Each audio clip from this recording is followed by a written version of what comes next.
तो दोस्तों, जाता हो सैमसंग के फैन हो या फिर आप सैमसंग का स्मार्टफोन खरीदना चाहते हो, इस वीडियो में मैं आपको बताऊंगा कि आपको सैमसंग के फोन लेने चाहिए या नहीं। आपको सैमसंग की पूरी केस स्टडी बताने वाला हूं मैं आज की इस वीडियो में, और साथ ही साथ आपको ये ज्ञान भी हो जाएगा कि सैमसंग के फोन इतने बुरे क्यों होते हैं। So hold on tight your smartphone, let's begin. तो शुरुआत करते हैं सैमसंग के मॉडल से। ये सैमसंग के फोन है बीरबल की खिचड़ी। मैं आपको बताता हूँ मैं ऐसा क्यों बोल रहा हूँ। 1 फरवरी 2023 को सैमसंग ने अपनी जे सीरीज लॉन्च की थी, क्या कहा, जो कि खत्म भी बहुत जल्दी हो गई थी। और उस टाइम बजट में ज्यादा कंपटीशन नहीं था और सैमसंग बजट सेगमेंट को भी कैप्चर करना चाहता था, इसलिए उन्होंने अपनी जे सीरीज उतारी। उनकी जे सीरीज के कुछ ही फोन अच्छे थे, बट मेजोरिटी फोन्स का एक्सपीरियंस बहुत बेकार था। फर्स्ट, उनके फोन्स में बहुत ज्यादा वीक प्रोसेसर होता था। सेकंड, उस टाइम सैमसंग की यूआई का नाम टचविज यूआई था, जो कि बहुत ज्यादा लैगी और अनस्टेबल थी। और सैमसंग अपने लो एंड फोन में भी फ्लैगशिप फोन वाले फीचर डाल देता था, बट ये तब तक ही चला जब तक सैमसंग का मिड रेंज के अंदर ज्यादा कंपटीशन नहीं था। पर जब Xiaomi और Realme जैसे ब्रांड ने मार्केट में एंट्री, तब तक उन्होंने काफी ज्यादा मार्केट कैप्चर कर लिया था। इवन सैमसंग का मार्केट भी उन्होंने कैप्चर कर लिया था। और आपको तो पता है चाइनीज ब्रांड्स ने कितनी जल्दी ग्रोथ दिखाई थी अपनी मार्केट में, और सैमसंग उनकी ग्रोथ को सिर्फ देखता ही रहेगा।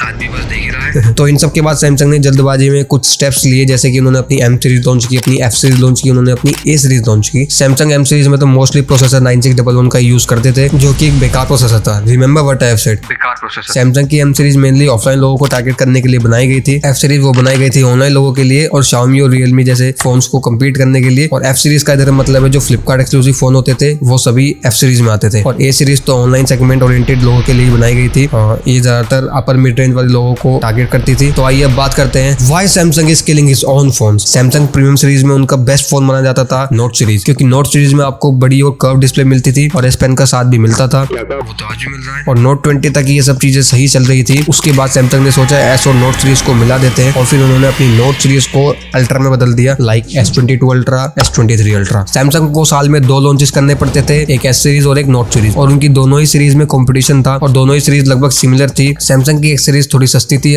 उनकी नोट सीरीज के कंपैरिजन में, तो लोग नोट सीरीज में थोड़ा कॉम्प्रोमाइज करके S सीरीज को ज्यादा लेने लगे। इसलिए अब सैमसंग की S सीरीज को नोट सीरीज के नीचे यानी अल्ट्रा सीरीज के नीचे ले आए हैं। सैमसंग की एक और सक्सेसफुल सीरीज थी FE सीरीज, पर ये समय के साथ विलुप्त हो चुकी है। FE सीरीज सैमसंग के लिए ठीक साबित हुई थी, बट कंफ्यूजिव ज्यादा थी वो, लाइक S20 FE, जो कि एक अच्छा फोन था। और तो और सैमसंग ने FE सीरीज में भी एक्सिनोस घुसा रखा था। FE का मतलब था फैन एडिशन, यानी कि जो लोग सैमसंग के प्रीमियम फोन अफोर्ड नहीं कर पाते थे, सैमसंग पर पैसा वेस्ट करेंगे, इससे अच्छा एप्पल ले लेंगे। सो जो लोग सैमसंग का प्रीमियम फोन अफोर्ड नहीं कर पाते थे, वो उनकी FE सीरीज को खरीद कर उनका best OS experience, camera experience ले सकते थे। और मेरे अकॉर्डिंग सैमसंग ने डिसकंटिन्यू इसलिए किया क्योंकि इससे उनकी S सीरीज पर फर्क पड़ रहा था। तो सैमसंग की A70 और A80 सीरीज के मॉडल यानी कि A72 सीरीज थोड़ी महंगी होती है, लाइक 40 to 55,000, तो उसमें थोड़े और पैसे डालकर लोग FE सीरीज लेने लगे थे। और वहीं जो लोग S सीरीज लेना चाहते थे उन्हें लगभग सारी सेम चीजें FE सीरीज में मिल जाती थी, तो S सीरीज में ज्यादा पैसे ना देकर वो FE सीरीज को ही कंसिडर कर लेते थे। सो दैट्स व्हाई सैमसंग की F सीरीज एक दोगलापन साबित हुई। तो ये A सीरीज और S सीरीज को बचाने के लिए सैमसंग को अपना दोगलापन उतारना पड़ा। सैमसंग ने A74 भी कैंसिल कर दिया था, क्योंकि A72 और A73 एक फ्लॉप साबित हुए थे सैमसंग के लिए। तो अब बात करते हैं हम एक्सिनोस चिपसेट की। सैमसंग के फोन में लिटरली कोई भी प्रॉब्लम नहीं होती एक्सेप्ट परफॉर्मेंस।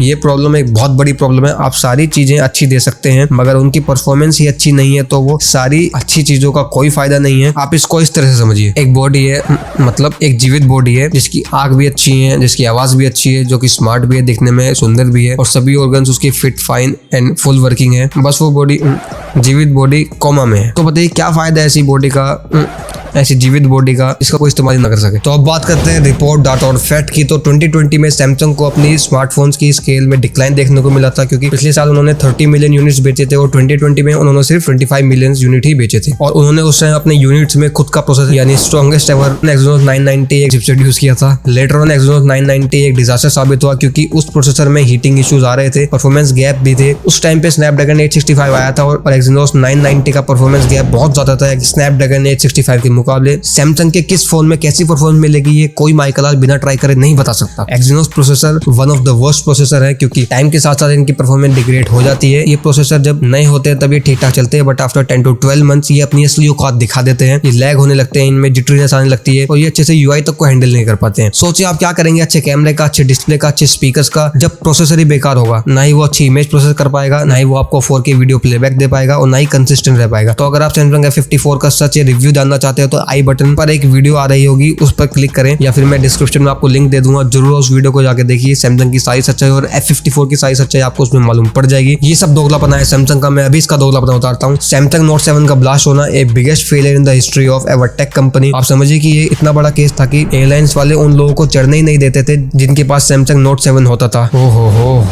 तो धक्के मार के उतार देते हैं।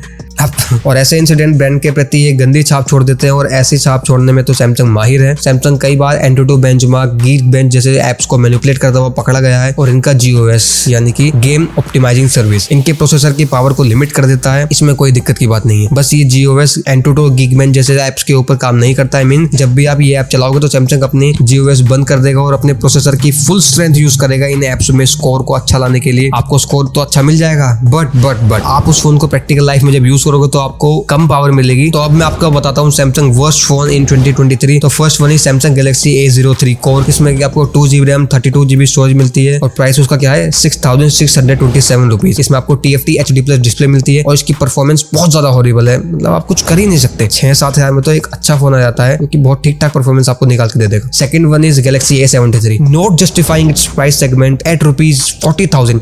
Snapdragon 778 what the Samsung first phone in the 40,000 category. Third is Samsung Galaxy A53 और इसका प्राइस है 33,990 रुपीज। प्रोसेसर इसमें आपको मिलता है Exynos 1280।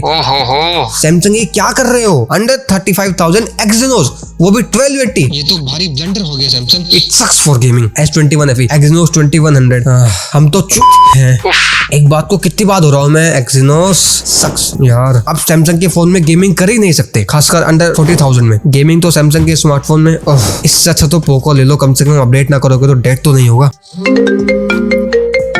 एक सेकंड जरा, तो उसका फोन आ रहा है। हेलो भाई, मुझे एक फोन चाहिए। 35,000 में गो ले लो पर सैमसंग ना लो। चलो इसका बजट हुआ तो S23 दिला दूंगा। भाई 10,000 का बजट है, सही है ना? ठीक ठाक गेम तो खिला ही देगा सैमसंग। हाँ बिल्कुल, बस सैमसंग तेरे साथ खेल लेगा। अंत वक्त कहीं के सैमसंग के, मैं पॉलिटिक्स से बहुत दूर हूँ। मोहन ने Exynos प्रोसेसर लेके आग लगा दी है, लाइटर खराब हो गया है। तो दोस्तों that's all about this video. I hope कि आपको मजा आया होगा, पूरी सैमसंग की केस स्टडी आपको समझ में आई होगी। तो दोस्तों don't spread hate in the comment section. So अगर आपको वीडियो पसंद है तो वीडियो को लाइक कीजिए, चैनल को सब्सक्राइब कीजिए। मिलते हैं नेक्स्ट वीडियो में और बताइए कमेंट में कि आपको और कौन सी नेक्स्ट ब्रांड की केस स्टडी जाननी है और बताइए आपको नेक्स्ट वीडियो किस टॉपिक के ऊपर चाहिए, किस ब्रांड की केस स्टडी चाहिए। सो तब तक के लिए जय हिंद।